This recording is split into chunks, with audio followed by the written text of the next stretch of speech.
Ya estamos de regreso. Fíjense ustedes que tenemos una gran entrevista. ¿Cómo estás? Gracias, bien. Qué bueno. Miyagi, por favor, preséntanos, porque aquí estás de maleducado, ¿no? Que la canción. Bueno, fíjense que yo tengo, ¿qué será? Casi 30 años en el periodismo y me ha tocado ver desde periodistas que de verdad han sido muy dignos a periodistas que han sido realmente inmundos. La prensa en México siempre está sometida a un intenso debate. Por ello se saluda que aparezcan libros como este, se llama Prensa Inmunda, de Edgar Morin, editado por Penguin Random House, el sello Grijalbo, que nos arroja luces nuevas y un análisis novedoso y particularmente inteligente sobre la relación de los medios y el poder. Edgar, gracias por estar con nosotros. Gracias por la invitación. Un saludo para su auditorio también. A ver, primero que nada, yo quiero empezar contigo bien rápido. Quiero conocer tu opinión de algo que ocurrió muy recientemente. En una mañanera, una reportera independiente de nombre Aide soltó sus cuitas a López Obrador y terminó diciéndole esto a uno de los compañeros que estaban ahí. Y nosotros vamos a seguir. Cállate, palero.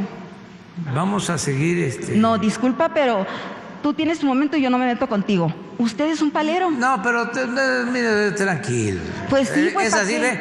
Así, amor y paz. Así es, presidente. El lunes, eso fue el viernes, el lunes siguiente, López Obrador le ofreció disculpas al ofendido, alguien que a quien no tengo el gusto de conocer realmente, porque efectivamente son medios completamente digitales, y le dijo con estas palabras: Transmitir mi solidaridad a Hans, no está aquí,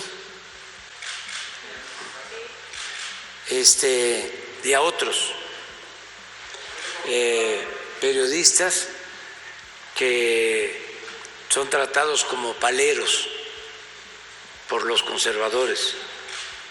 No debe de preocuparles eso, para nada. Yo te pregunto, Edgar, ya que tú eres un estudioso de la relación de la prensa y el poder, ¿qué opinión te merece este episodio? Pues digamos que es un episodio que se suma a otros que muestran la complicada relación entre el poder político y los medios de comunicación, o sea, las empresas periodísticas, los dueños de las empresas y los periodistas, porque habría que distinguir que no son lo mismo, aunque luego se ponen en ese costal.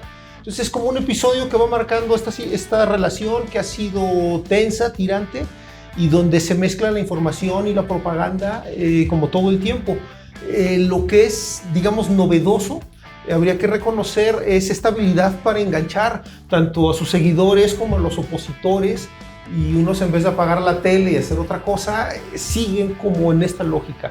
Entonces, pues se utilizan herramientas típicas de propaganda también para polarizar, pero digamos, creo que también tampoco habría, o sea, no hay nada que no hayamos visto.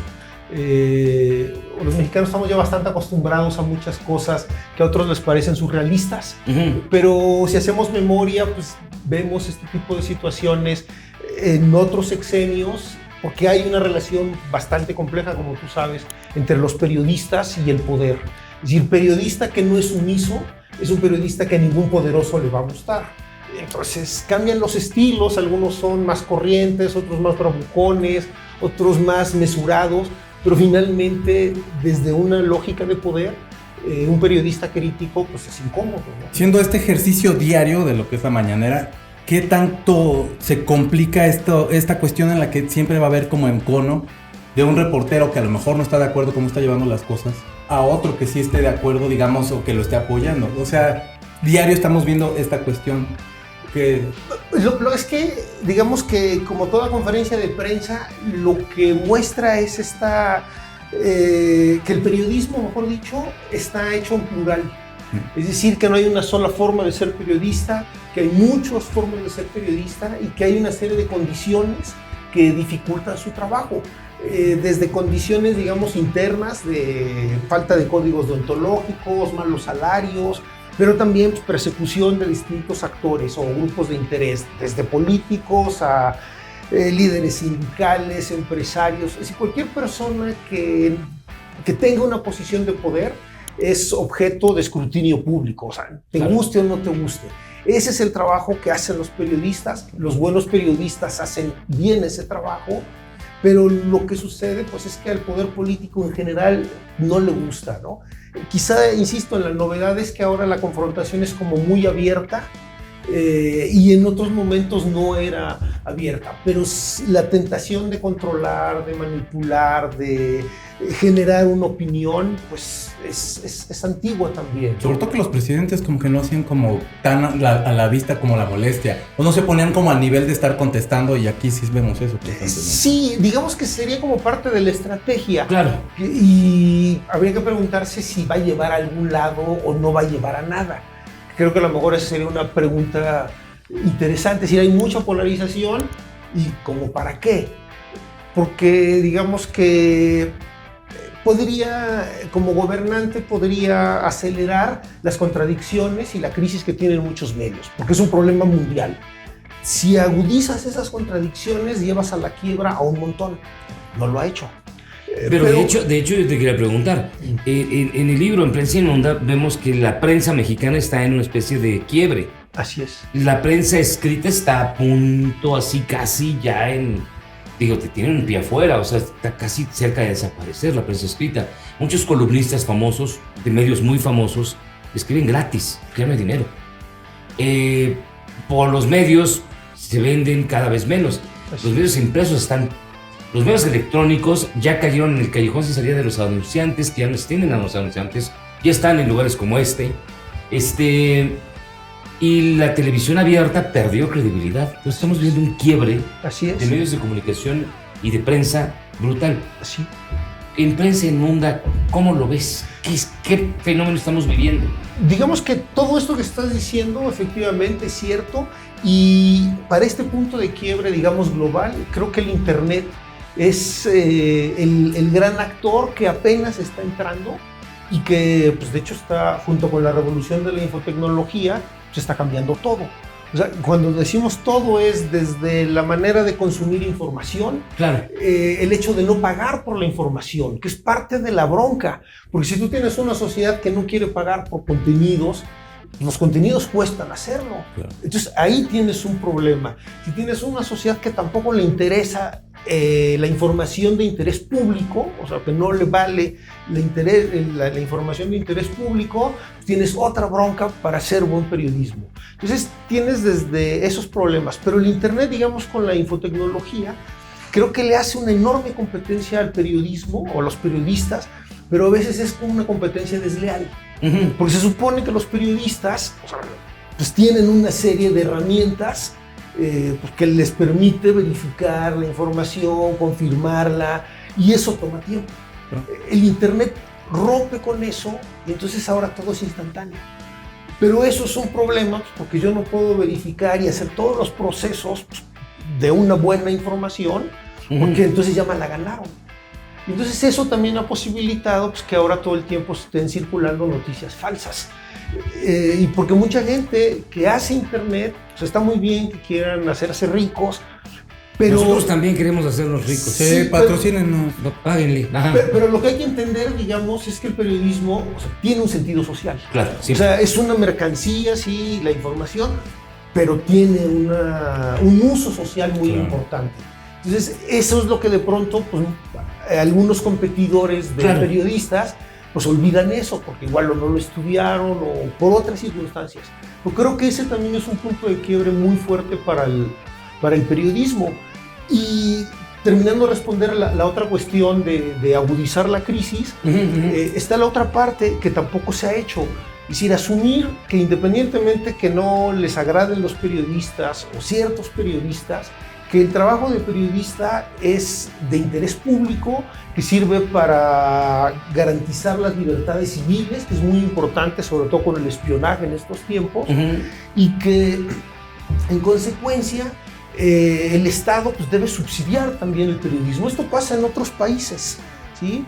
Entonces se reconoce que como Estado el periodismo tiene una función muy importante, que es, pues, descubrir quién miente. Todos los gobiernos mienten, ese es como del ABC de los periodistas. Entonces, si todos los gobiernos mienten, pues el trabajo es investigar, dar a descubrir estas cosas. Claro.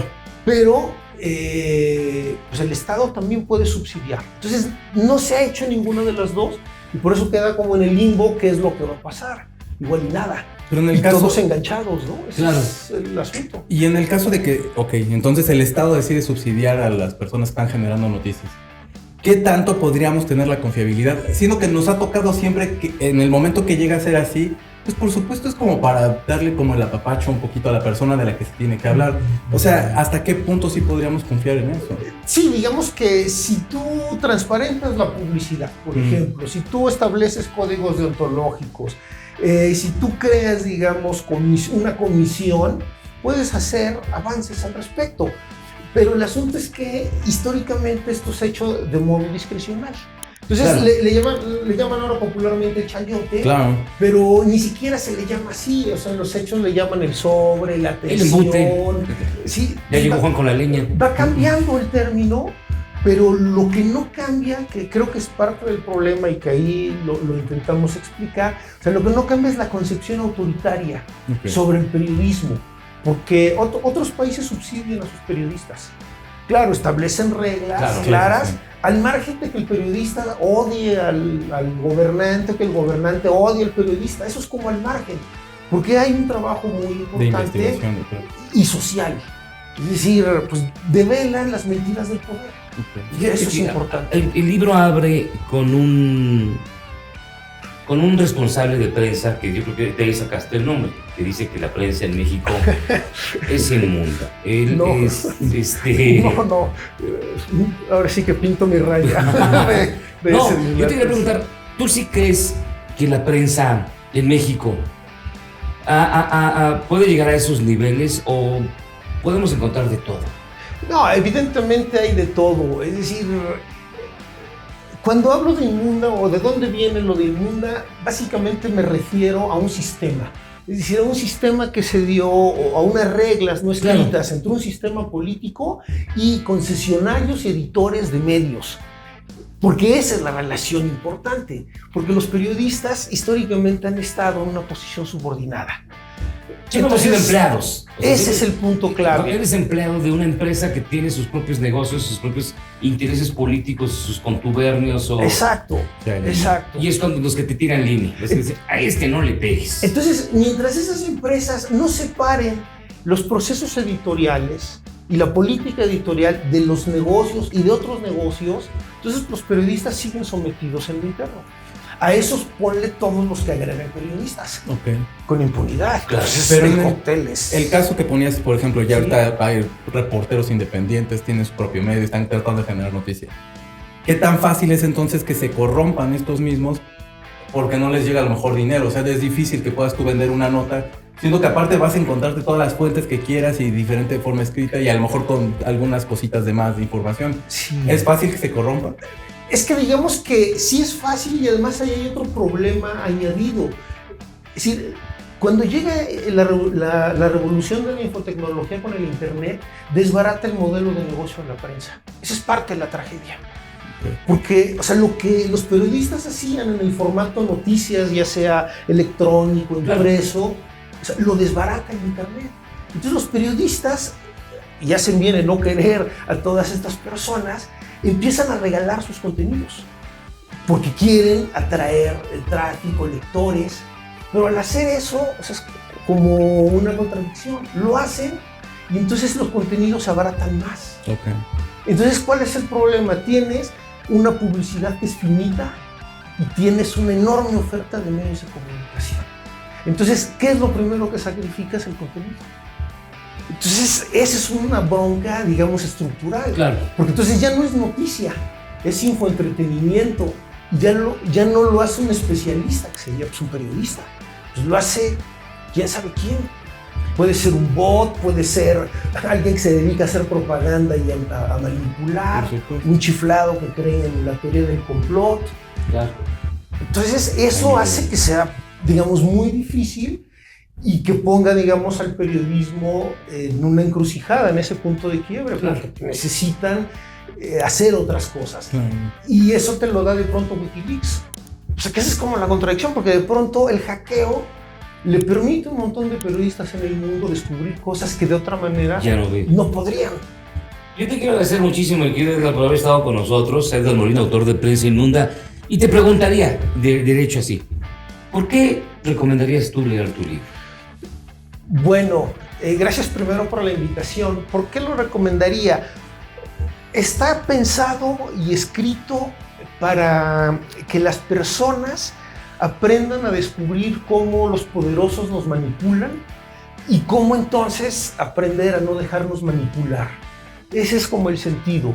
Si quieren aprender cómo manipulan a estudiantes, a jóvenes, a movimientos sociales, vienen herramientas, técnicas, ejemplos de distintos momentos de la historia actuales de cómo se ha hecho. Y con las pistas, pues, para que uno descubra justamente quién manipula, quién no manipula. Ahora, si son chairos o derechairos, ya nadie es perfecto, dejemos los felices, pero si son, digamos, o si piensan así, lo que encontrarán es que está haciendo el adversario y el enemigo.